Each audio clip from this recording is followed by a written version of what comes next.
देखिए, पीड़ित परिवार 3 हफ्ते से ज्यादा का समय हो गया है और अभी तक सभी लोगों की गिरफ्तारी नहीं हुई। मेरी पीड़ित परिवार से बात हुई, उनकी एक ही मांग है कि इस पूरी घटना को अंजाम देने वाले जो मुख्य लोग हैं, जिन्होंने इसका संरक्षण किया, जिनकी जानकारी में सब हुआ, जिन्होंने आरोपियों को बल दिया इतनी बड़ी घटना को अंजाम देने का, उनकी गिरफ्तारी होनी चाहिए और उन पर सख्त से सख्त कार्रवाई होनी चाहिए। परिवार और कुछ नहीं चाहता, सिर्फ न्याय चाहता है और मैं चाहता हूं और हमारे पूरे क्षेत्र की इसकी, क्योंकि मैं यहाँ पैदा हुआ हूँ, ये मेरा घर भी है हरिद्वार। हमारी ये मांग है कि किसी भी कीमत पे बहन बेटियों के साथ जुर्म ज्यादती बर्दाश्त नहीं की जाएगी और ऐसा अपराध करने वाले, उनको सह देने वाले हर व्यक्ति पे, चाहे वो सत्ता का व्यक्ति हो, चाहे वो विपक्ष का हो, कोई भी हो, कितने बड़े ताकतवर हो, उसको बचाने का प्रयास शासन और प्रशासन ना करे। मैं समझता हूं जिस तरह की चीजें मुझे बताई गई है, मैं किसी निर्दोष को सजा के पक्ष में नहीं हूं, लेकिन दोषियों को बचाने के लिए अगर नेता, सत्ता में बैठे नेता अगर अपना योगदान देंगे तो उनको ये नहीं भूलना चाहिए कि परिवार उनके भी हैं, बच्चियां उनके घरों में भी है, जिसका जाता है उसे तकलीफ होती है। ये बहुत घटना जो है ये डरावनी घटना है और उत्तराखंड पुलिस के इकबाल पे बहुत बड़ा सवाल है। यहाँ के एसएसपी, मैं उनसे पहले से परिचित हूँ, जब हम यहाँ काम करते थे तो वो यहाँ के एसपी सिटी थे देहात, और अब वो यहाँ एसएसपी बन के जिले को चला रहे हैं। मुझे उनके ऊपर भरोसा है कि उनके नेतृत्व में कठोर कार्रवाई होगी और कोई दोषी नहीं बचेगा। अभी मेरी उनसे भी बात हुई है, उन्होंने एक बिटिया जो इस घटना में जिनको इन्वॉल्व किया गया है, जिन पर शक है, जिनका इस पूरी घटना जोड़ा गया है, उनके लिए कहा है कि वो बिटिया है, हम चाहते हैं इसमें जांच है। मैं उस पर सहमत हूँ।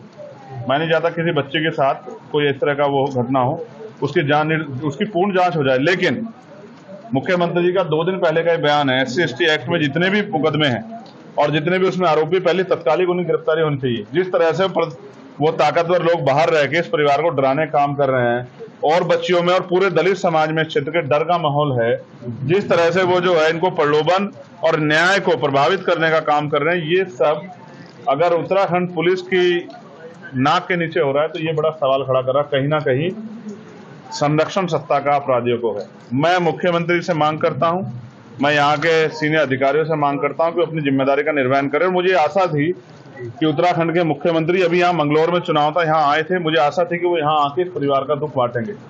लेकिन जैसा मैंने कहा, जाति कभी नहीं जाती, क्योंकि ये बच्ची दलित समाज की है। शायद उनको इनके परिवार के पास आने का समय नहीं मिला।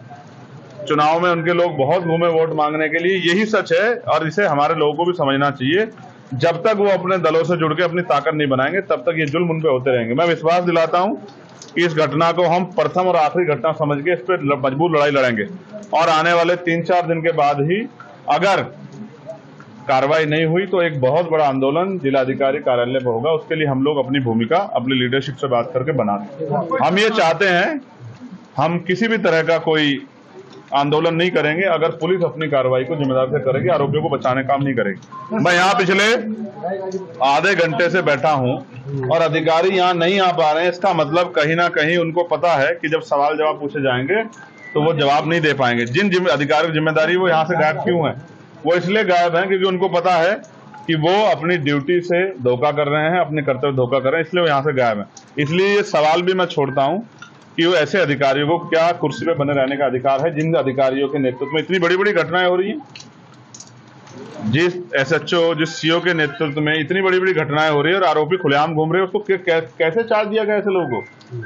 तो ये बात इस बात को स्पष्ट करती है कि कहीं ना कोई दबाव है। इस दबाव के कारण किसी बेटी को न्याय न मिले, ऐसा देवभूमि में नहीं होना चाहिए, ऐसा मेरा विश्वास।